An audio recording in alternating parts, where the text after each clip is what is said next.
afternoon, ladies and gentlemen. I'm Roger Scher with UFO AZ in Tucson. I'm going to be your host today. We have a special guest host with us. Ted Loman is going to sit in with us. Our guest this afternoon is the lady known as Linda Moulton Howe, very world-famous news reporter who's done an extensive amount of documentaries on cattle mutilations, on abduction work. She's been a publisher. She's a major TV producer. We are extremely fortunate to have her. Linda, Thanks. Thanks for having me here. Thank you. Thanks, And thank you. Ted? Yes. Okay. I could start, if you want, with the sort of the keynote in the area that I'm trying to develop now, which is what I call the UFO Jigsaw. Mm-hmm. And I think what's happened is that over the last decade, I got into this trying to find out what was happening to animals that were being found worldwide with the same pattern of excisions, bloodless, trackless, leaving sheriffs and ranchers in deep puzzle about what could do this to animals because they couldn't find any tracks and there were no blood. So my first steps into what I call the UFO Jigsaw began simply at an environmental level, trying to find out what was happening to those animals. Well, now it's 12 years later. I did A Strange Harvest. Then in '89 I did the book An Alien Harvest, because I was convinced that it was definitely connected to some kind of an alien life form. Further evidence linking animal mutilations and human abductions to alien life forms. And then in just the last 3 years, I would say that the complexity of the phenomenon itself, it's opened up like a fan. We now are going from animal mutilations and human abductions seem to be part of the same phenomenon of harvesting genetic material, biological fluids, tissues, and blood. So you have those two sort of linked. Right. Then you have the crop circle mystery that has come into a huge complex pattern just in the last 2 or 3 years. You have the issue of implants. You have the issue of hybrids. You have the issue of underground bases that military and construction people say that in military bases there are huge underground facilities that have something to do with our government's either study, research.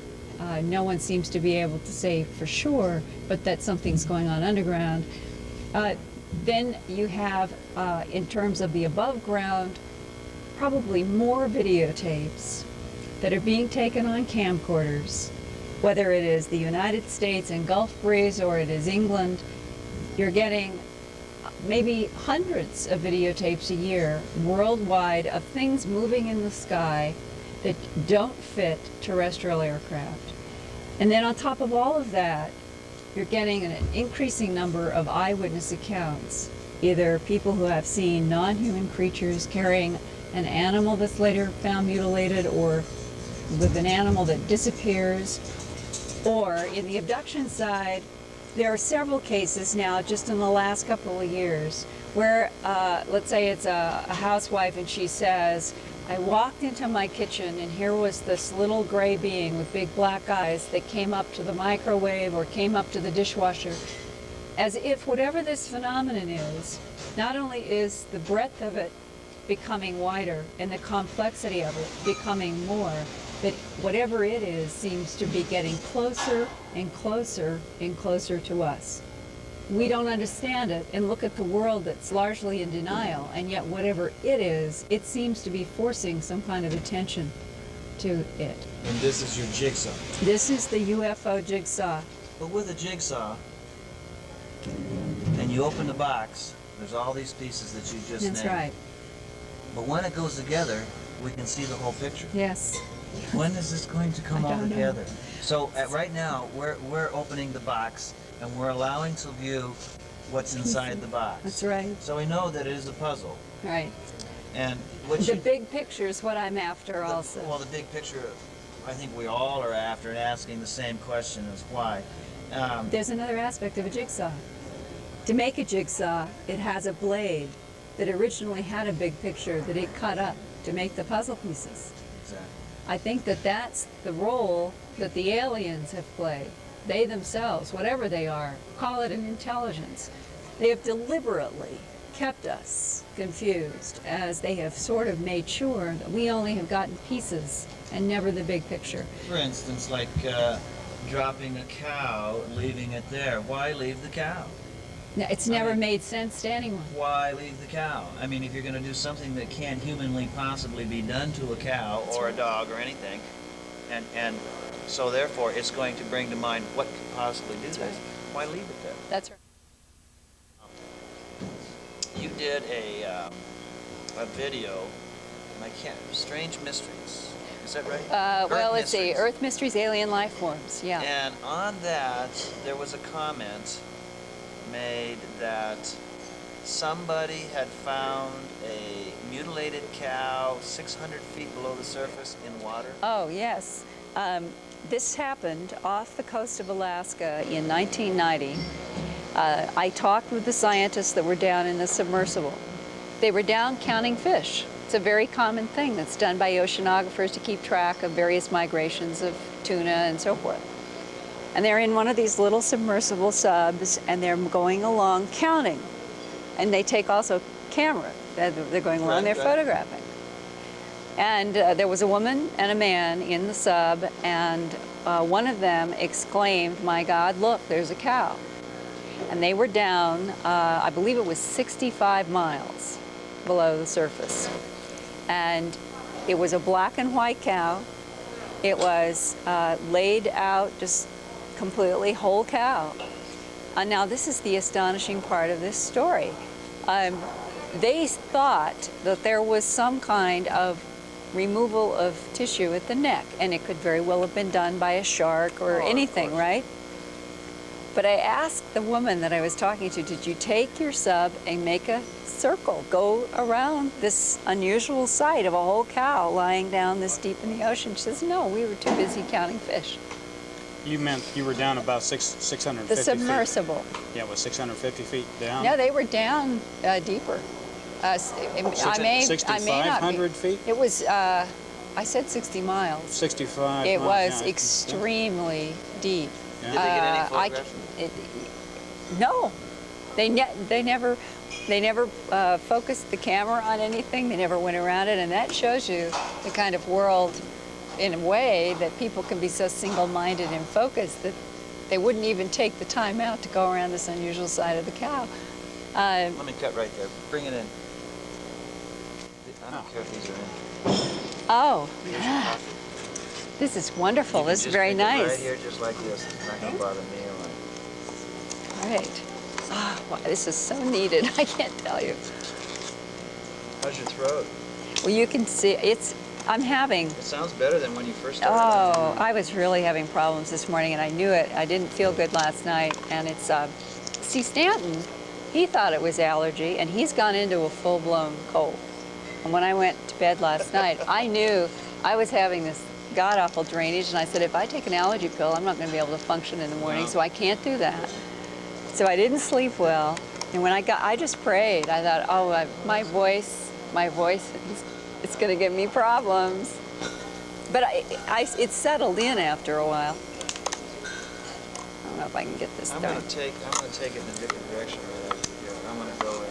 I don't know whether I want. I think I'll just take the lid off. Are you going to talk at all about the? Do you want to talk about the not wormwood, but there's a large object that's supposed to be coming in? You're the one I person. don't know. See, somehow people have. Yeah. I just don't understand this. Don't have. They've information got about me somehow pegged to a story which goes back to a very simple, very limited conversation in '89 with a guy from California who knew somebody in Lockheed who simply said this is all, I've never heard anything else, that Lockheed in the Blue Cube computer room was tracking some kind of an object at the edge of the solar system that was giving off heat and was on what's called a solar plane orbit. That's it, nothing else. Oh yeah. I don't know anything else, but Long Island UFO had me talking with somebody in the Defense Department or the Pentagon. I wrote John Ford, said, you know, people should check with who they're saying said something. I've I'm heard not a rumor, and I know nothing I more was than that. interested. I had somebody who could have done some tracking. Well, I think maybe this whole issue of are we has anything changed, or does it seem that the world is beginning to pay a little more attention? And how I would come back would be, I did UFO report sightings, and it was an hour on a national network, and we really weren't sure what was going to happen. But about 9 million people turned in to UFO report sightings. In the last 6 months, in addition to UFO report sightings, the CBS, the 4 hours on intruders, something is happening, even opening up the fact that a TV network, a major of 2, would be open to doing this kind of work agree. straight. Go ahead and put us, we just had a coffee break. We're back now. We're going to drink the coffee and relax, so just stay tuned with us. All right, go ahead. What I want to bring this to is, you're from Pennsylvania, is that correct? Or that's Yeah, where you're living now? suburb of Philadelphia. Now, about 6 months ago, maybe less than that, I was talking to Bob Exler, and Bob and I are good friends. Well, we're friends. Bob called me and said there was something going on, or I called Bob, I'd heard that something was going on in Pennsylvania. That some gentleman it was a school teacher and somebody, and he's out there, and the police were there and have film, and it caused quite a roar. Yeah, his name was Gary Stiers. Right, and I'm connected. When something usually happens, they call me, and whether or not is there any video on it. And I heard that Bob, therefore I called Bob back, and I said, Bob, you got to get out here because I contacted the police, and the police said, yes, this is going on. And so Bob goes over and talks to him, and I call up the gentleman. And he was really, really irritated at the way it was handled. He was irritated. He said, I don't want to have any part of you people. I don't want to have this. I don't want to have that. I mean, you've treated me. You stayed till 2 o'clock in the morning, and you were smoking cigarettes, and now you don't believe me. You say it's an airplane. Yeah, I've talked with Gary about this too. You want to have my version of what happened? Yeah, that's what. No, I'm not saying. This is very interesting. Because I don't know whether or not that was Bob Exler and his group, but Bob later came back and said, nah, there's nothing to it. And it kind of really irritated me because Bob first told me, so I researched it further, and I went back to Bob and said, Bob, there's something here you better go see. You're closer than I am to this. Would you please go see and check on this? And then I came back with this story. Would you please let us know? Yeah. Gary Stier talked to me for probably 5 different phone calls prior to, I think it was January 11th. No, it was a Saturday.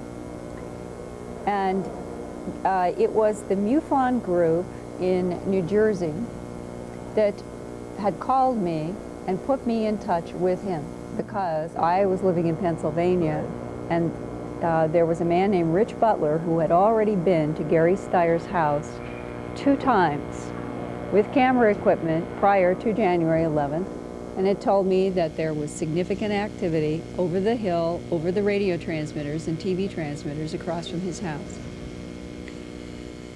When I talked with Gary Stier, he told me about the videotape, what he had videotaped, and Gary Stier invited me to come to his house to watch on this, and only time I had was a Saturday. Either Rich Butler or Gary Stier suggested that Rich Butler be there because Rich Butler was supposed to be getting infrared camera equipment, which would add another definition to videotaping this range. So before the Saturday, Rich Butler talked to me about bringing his equipment. Gary Stier talked to me about the fact that on the preceding Thursday night that they had one of these large, he said, triangular-shaped things fly over this area. And a man named Vince Creevy, who is MUFON in New Jersey, he called and said that, I believe he called me before, that he was going to visit. Now, I left Philadelphia and traveled on my own at the invitation of Gary Stier. Rich Butler traveled on his own, and Vince Creevy traveled on his own. When we got to Gary Stier's house, I personally was amazed at how many people were there. I thought it was going to be at a maximum, myself and Rich Butler, and maybe the third man from New Jersey. And in the house that night, I would imagine there were a dozen people, and they were from everywhere, of which I had absolutely no association or connection. And Gary Steyer, I'm told, thought that night that somehow I was responsible for all these other people. I had nothing to do with any of it. But Gary Steyer didn't say anything that night. I figured he'd invited everybody who was there. He's the high school teacher. He's the one who's in the newspapers. There are all these people from all over the place. He had invited me to spend the night on the sofa to stay up all night. It was very specific before I ever got there on Saturday. That's what I intended, and that's what I did. The fact that there were all these other people there was beyond my knowledge or my control. I looked at the videotape on the TV.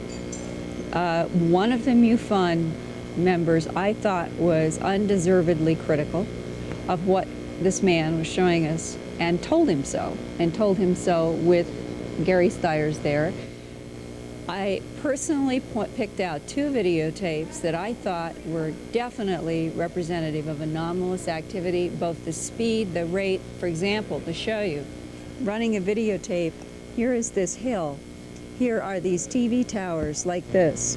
His house is only 1 mile as the crow flies from this hill and these towers. You see a white, because camcorders only have white light. This white light comes like this. It begins going along this edge where there are these towers, and you can see that it's low. It's definitely low because there's intercept along the tower line. Sure. All of a sudden it gets down to where the hill falls off, and whatever this thing is, it goes just like this and then goes straight up, about as fast as I just did that. Well, I don't know of any terrestrial craft, airplane, a helicopter that's capable of doing what I saw on videotape. And when I said that, the MUFON investigator was there, begrudgingly agreed that maybe this was anomalous. So I would say on the face of it, my own personal opinion, I told this to the newspapers, I told this to anybody who asked me. Gary Steyer's had at least 2 videotapes of very anomalous activity over this hill and those towers. Was there anything that showed a triangular shape? No. Was there anything that showed a boomerang shape? No. Eyewitnesses in the house next door and down the street. He had neighbors in his house. They weren't just all MUFON. There were people who identified themselves as neighbors.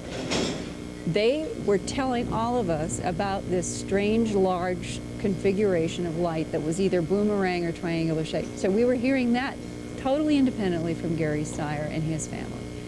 The upshot of it is, I think that between December and January, December of 91, January 92, there was anomalous light activity a mile from Gary Steyer's house in that subdivision, and that this guy did his best to videotape what he saw and report it. And all the rest of it, unfortunately, is rough human, I guess, behavior. And I've heard a lot about all of that. I know I was there. Your name was never mentioned. I didn't know you were. Well, I was there that January 11th. And I talked with Gary about it. And Gary said that when he understood that I had nothing to do with inviting these other people, he said, well, I didn't know who all these people came from. Well, it turned out that people invited people invited people. That's the part, I think, okay, that Bob Exler probably heard those complaints. I assumed Bob Exler was there. Not the night I was there. Well, that's what I assumed. It was Bob. The way he came back and he said it seemed like he was there, and he had viewed the tape and he made this judgment. But to tie this all in, wasn't there some sightings? And I was told that you see how things go. I was told that there was a boomerang craft or a triangular shaped craft moved from Jersey area, Williamsport. Yes. and then into Pennsylvania or something, and Now then you this- heard, yeah. and people threw out 300-mile radius or something, or not radius, but in a somewhat of a direct line, the way this craft flew, saw this, and Yes. people tried to get video of it, Yes. but I played that video. but You can't see anything on the That's what videotape. You hear the that's people's what I- very raucous, totally falling apart, voices. But no, this is an extremely important story because it was the chief of police of Williamsport on a map, you know, like here's Scranton, the Gary Steyer stuff. If you come up, I don't know, maybe an hour, you're at Williamsport.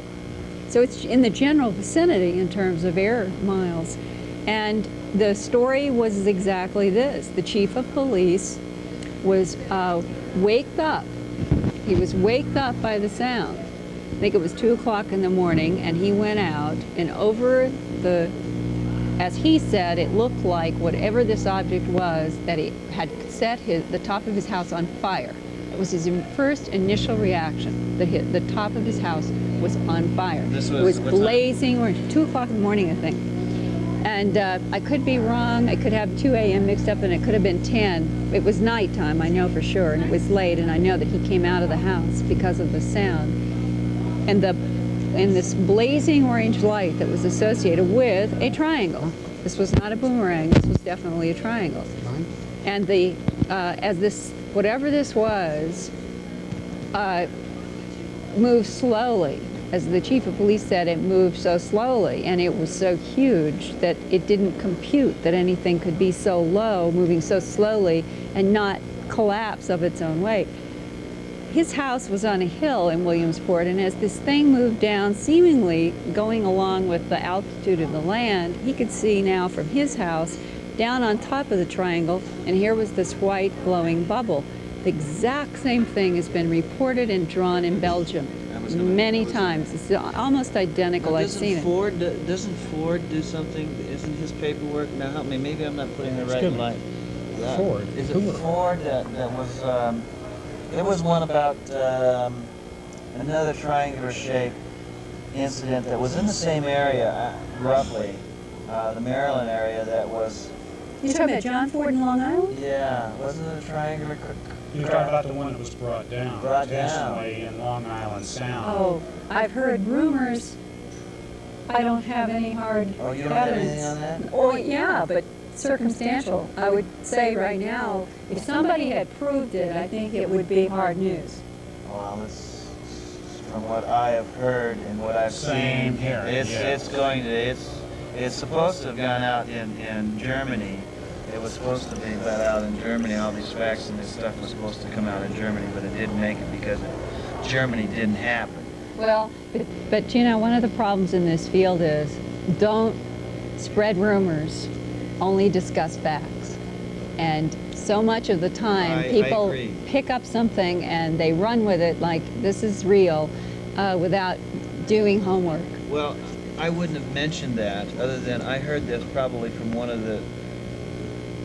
Well, I mean, Very solid. I think this man lives in Tucson and is probably one of the most respected, I feel, one of the most respected men in mythology around. He's been in it 35 years. He's a little short gentleman.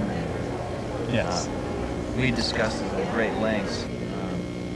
But that's the whole tie-in, the whole scenario was a tie-in that I was trying to do with the school teachers and with this other one that was moving so slowly. And why couldn't somebody get video is my question, if something was moving at such a slow rate? It depends on anybody who has presence of mind and a camera, and for the most part, this is prevalent. This has been chronic. People don't. Standing out there, That's right. at it, and the camera sitting. That's right. right. That's right. Well, you know what I'd like to know is you're right up in the area since you've moved back so appropriately in the right place where it's all happening. There was a wonderful book called Night Siege that was written that discussed boomerang type of craft.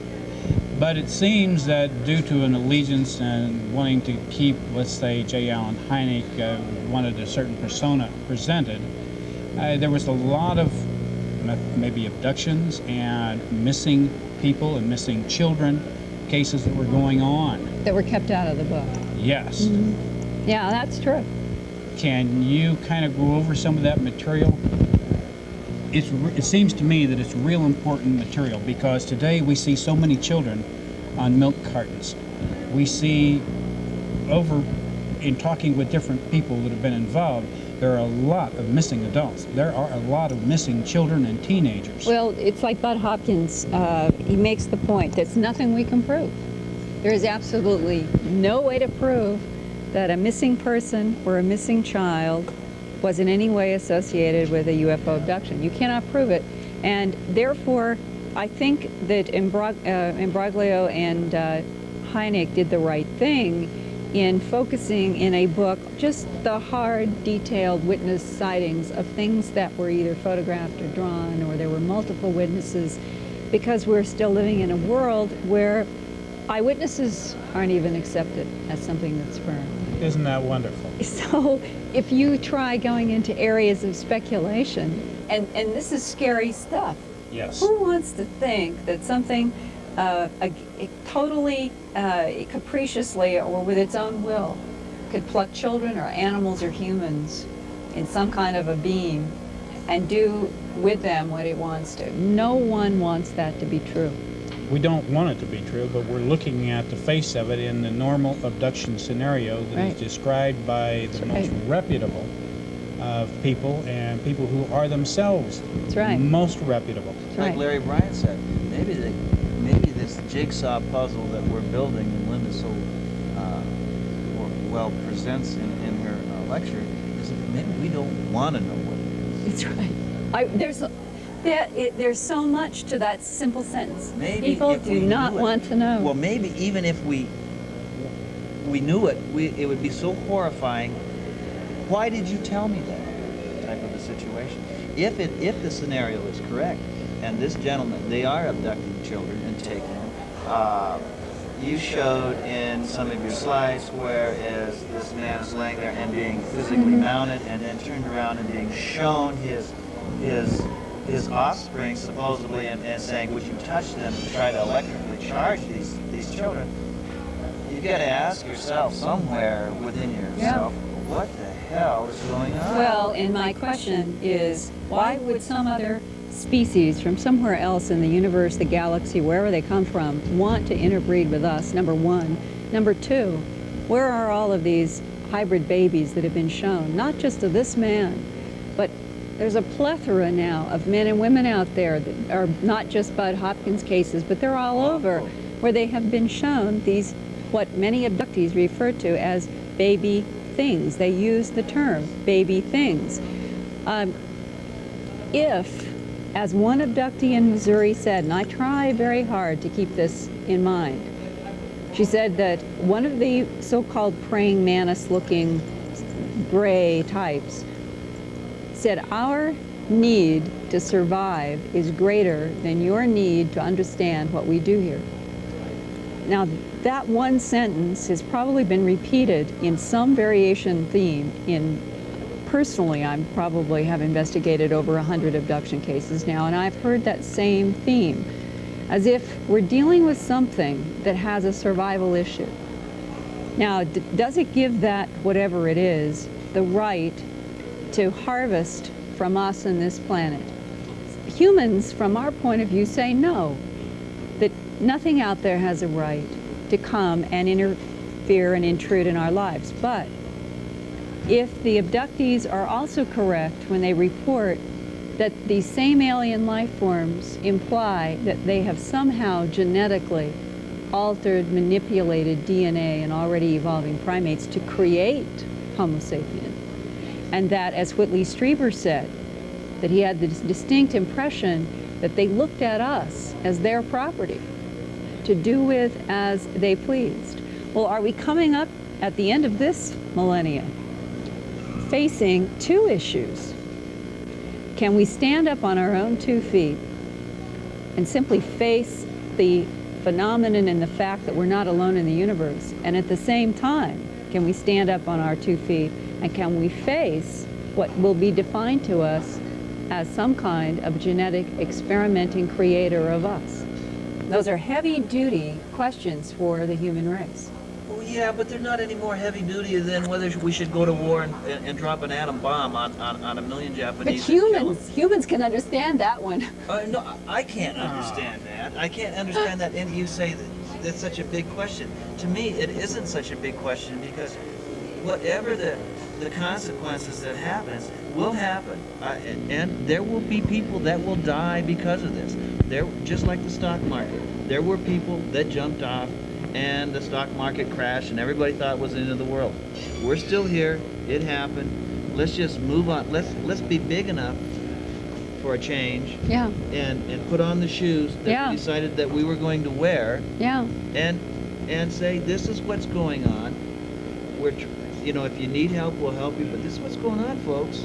And whatever, if 50 million people die because of it, we'll only, and it's a terrible thing to say, but we'll only be strong, and we will survive this. And one thing that the human species does have is a will to survive. Well, one thing to viewers, though, I don't think that there's one single shred of evidence that whatever we're dealing with has any intent on wholesale eliminating the human species. Oh, I agree. I totally agree. And in fact, there also may be some truth in a constant abduction theme that whatever this intelligence is, our survival, the Earth's survival is important because we provide some kind of nutrients, some kind of crop that they need. Therefore, it's in their interest to keep us as healthy, to keep the Earth as healthy as possible. Oh, for sure. Any more than if a cow could think and get the upper hand, do you think he would allow us to do what he was doing? What we're doing to cattle? Of course they wouldn't. Now, but let's take it one step farther. The cow has an awareness of its surroundings and what it feels like, but it does not have the same sense of awareness of its awareness level. And the situation where we're at, we know some people are aware from a spiritual basis, not religious, spiritual basis, that they are aware that they are aware. Mm-hmm. Okay? And what's happening here is that regardless of whether we are a genetic end product, we're still not owned. No one gains power over another soul. It comes down to this is my body, is it's a vehicle that I as soul occupy and experience through and with, but it belongs to me, not nobody else, just as yours does. And so if it comes down to these issues, it comes down to really some very deep inner issues. Yes. And then it's a matter of, if they have a need for doing something like this, there's many people that would be more than happy from a conscious standpoint to interact on a conscious and responsible standpoint instead of a covert, secretive, manipulative. Anybody who does something that cannot stand the light of day doesn't deserve the time of day. And this has been the raging debate about the motive of this intelligence that seems in its own way to choose deception, lies, disguise. Good terms. Are they choosing that route because they understand something about the human psyche, that we are going to attack anything that we fear and that it is unknown without our having any understanding of why it's here? And if they understand us at that level, it always presents to me this paradox or contradiction, the point that you made. If they understand that we attack the unknown, then why would they leave the animal carcasses to be found that engender fear and engender anger? Why is it that the male and the female abductees, I would say maybe 75 to 80% of them feel, this is the word they use, raped. Rape in the sense of anything done against your will, on which you have no say and you cannot stop it. This, whatever we're dealing with, if that sentence, our need to survive is greater than your concern about what we do here, that may or may not be an insight. But the other big part of this is, if they know that they're engendering fear and emotion, or that they're engendering denial, the denial helps them do what they want to do here. Why would they choose that route? And that is part of this whole big puzzle that always I come back full circle. Why is it that the aliens themselves are choosing deception, disguise, and lies, which we've accused our own government of doing? Well, I don't think it's so much that the aliens are hiding it. Think about as much as our government that hasn't yet. There's kind of a twist or there's one part that says, let's let the people know, and the other one's, oh no, you can't do that, you can't do that. Because, but think about this. If everything we've talked about up to this point, to say 50% of it were accurate, let's just say half of what we've just talked about is true. How many people in the Defense Department, the Pentagon, the White House are going to go home and talk with their wives and children about it? It's a story that has kept itself quiet. It is a story that anybody with some sensitivity and compassion about their fellow man is not going to run out on the streets. This has been one of these double-edged swords that all of us, Bud Hopkins, myself, anybody dealing with these difficult issues of mutilations and abductions. We had a group discussion at a conference 2 years ago, and Bud proposed the question, if we had hard, physical, absolutely validated proof that we had an implant taken out of a nose, an ear, penis, arm, any place, of which all these have been allegedly reported, but no one has been able to absolutely, for everybody's satisfaction, prove an implant. He said if we could prove and present it, and we knew we had all the evidence that the scientific community would accept, would we go to the public, to the media, and report it? Because the implication of an alien implant in one or more human bodies for purposes that are unknown, that's the work of science fiction horror movies. Well, what? But who gives you, and I don't mean you, but who gives that right to one person to decide whether it's not or it's not? That's the right of an individual person to whether, if I had proof of a spaceship landing right outside, took these cameras and went around and put it on the air tomorrow, 50% of the people aren't going to believe it anyway. Maybe 90% of the people aren't going to believe it anyway. But they're gonna, that's fine, because the spaceship's fun. Implants is a whole nother ball of wax. Ted, where she's coming from, she's presenting something here in a very realistic vein. And I really understand. I know you do. saw what she put on Yes, there. I didn't see it, sorry, but you did, yes. Lucky.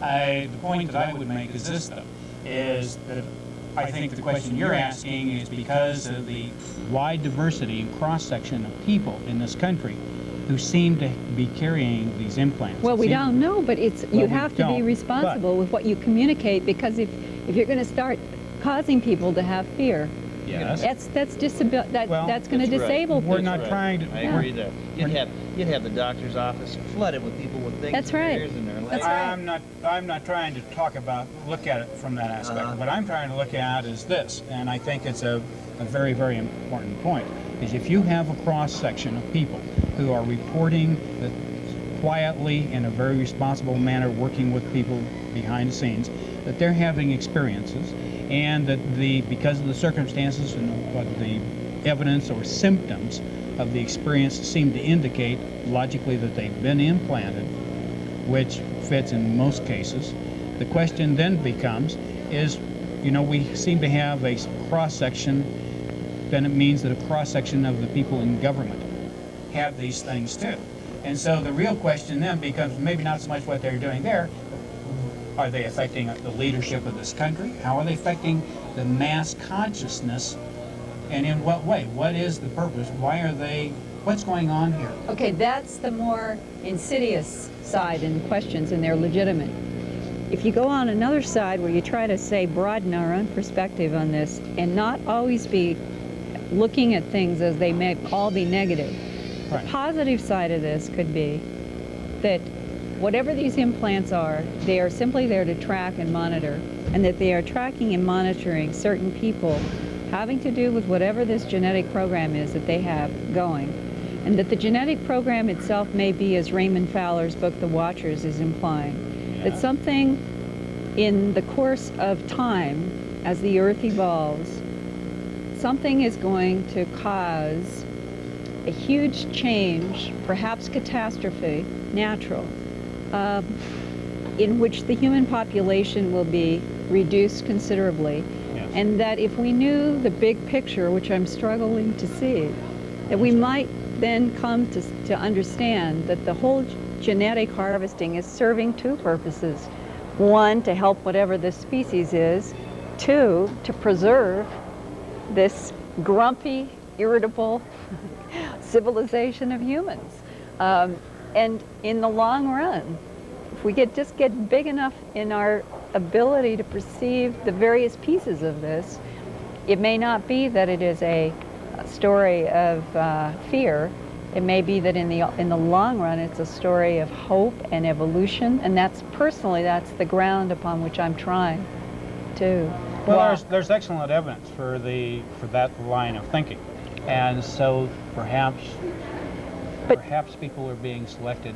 But we have to assume that whatever this is that we're just waking up to now has been here for eons. It's too sensitive for every individual. Just look at where the facts of today are leading, just in terms of the physical phenomenon. It has something to do with the genetic program. Yes, it does. Where that's going to head, I don't. How do you deal with that?